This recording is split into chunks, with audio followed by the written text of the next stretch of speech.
हाँ जी, इस ड्रामे जनाब तुम वेखो कि बड़ी ऐसी कोई सिचुएशन क्रिएट की थी ड्रामा राइटर ने और जिन्हें ड्रामा बनाया उन्हें भी हीरो ਨੂੰ जनाब गोली लग गई।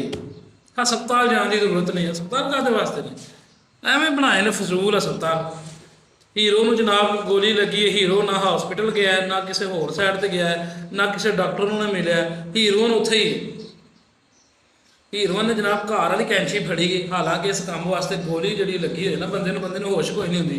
हीरो की लत्त तो गोली लगी है, भी बह रहा है, हीरो परेशान नहीं है, उन्होंने पता हीरो मौजूद है, हर मर्ज की दवा मौजूद है, उन्हें कट लैनी गोली। हीरो ने भी कोई टेंशन नहीं ली, ना उन्हें डिग्री ली MA की MBBS की, ना उन्हें किसी हॉस्पिटल च कोर्स किया है, ना उन्हें जनाब किसी पासे गई है। वो सिर्फ ड्रामे ही उन्होंने सारा कुछ बना दिता गया। उन्हें घर वाली कैंची कपड़े कट्टन वाली फड़ी है। हालांकि जी गोली निकाली जाती है ना, ये बकायदा एक खास किस्म का इंस्ट्रूमेंट होता है, वो निकाली जाती गोली। उन्हें घर वाली कपड़े कट्टन वाली कैंची फड़ के अगली ने गोली उत्ते धरी। हीरो वेखता पाया, हीरो भी वेख रहा मेरा ऑपरेशन होने लगा। हीरो ने कोई कुछ नहीं दवाया, ना कोई दवाई, ना कोई कुछ ना बात, ना उन्हें स्ट्रेचर से लटाया जनाब, कैंची ना गोली ने फड़िया। थोड़ी देर बाद जनाब खिंच लिया। हीरो को बाद पता लगा कि गोली निकली गई। हीरो ने बाद चीख मारी, हीरो ने बाद रोया, यह की बनया मेरे नाल, मेरी तो गोली निकल गई। हीरो ने मेरे को फिर पट्टी कैसे की थी। सारी दुनिया च बंदे जख्म लगा है ना, कपड़ा ला देंगे कट के ना, जिथे जख्म होए उत्थे ड्रैसिंग करते हैं, पट्टी करते हैं। इतने जनाब हीरो ने पैंट के उत्ते ही जख्म के उत्ते ही पट्टी ला दी थी। फिर होर पुछदी पई है किधर तेन होर तो नहीं कोई सट वट लगी, होर कोई जख्म है तो दस।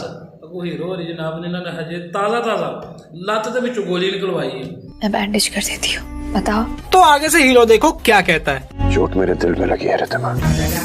पूछे 76 लाख 5 तेनों कड़काए तो 7 ਉਹਨੂੰ कड़काए। ये गोली तो तेनों इन्नी तकलीफ हुई कोई नहीं, तो तेरे दिल के जख्म की तेनों किन्नी को तकलीफ होनी है। जो गोली के जख्म से तू रोया पटिया ही नहीं, तो दिल से कड़ी तकलीफ उसे तो उन्होंने नज़र ही नहीं पाता। हुणे उन्हें तेरी वो भी गोली काट के पर फड़ानी सी। ये इंडियन ड्रामे ने इन्होंने सीरीयस नहीं लेना। मर्जी मेकअप किया, जिन्ना मर्जी लदियाँ फतियाँ होने जेवर नाल, वो सारा कुछ काम कर सकती हैं। वो कंप्यूटर ठीक कर सकदियां ने, वो डॉक्टर बन सकदियां ने, वो इंजीनियर बन सकदियां ने, वो साड़ियाँ भी पा सकते हैं, जेवर भी पा सकदियां ने, वो हांडी रोटी भी कर सकदियां ने। लेकिन सोचने वाली गल इन्ना टाइम उन्होंने को कितों निकलदा है। लेकिन वो बाद एक दूजे का स्यापा भी कर सकदियां ने। नहीं उन्हें वो किया ही नहीं, उन्हें वो किया ही, उन्होंने मैं नहीं जीन देना, वो मैं इंज कर देने, कभी वो साढ़े च नमक वध पा देना, कभी किसी के सालन च मिर्चां बहुतियां पा देनियां ने। यह भी स्यापे नाल ला लेने। ये सिर्फ और सिर्फ तुहानूं एक ही ड्रामा इंडस्ट्री नज़र आनियां चीज़ां, पर वो है इंडियन इंडस्ट्री।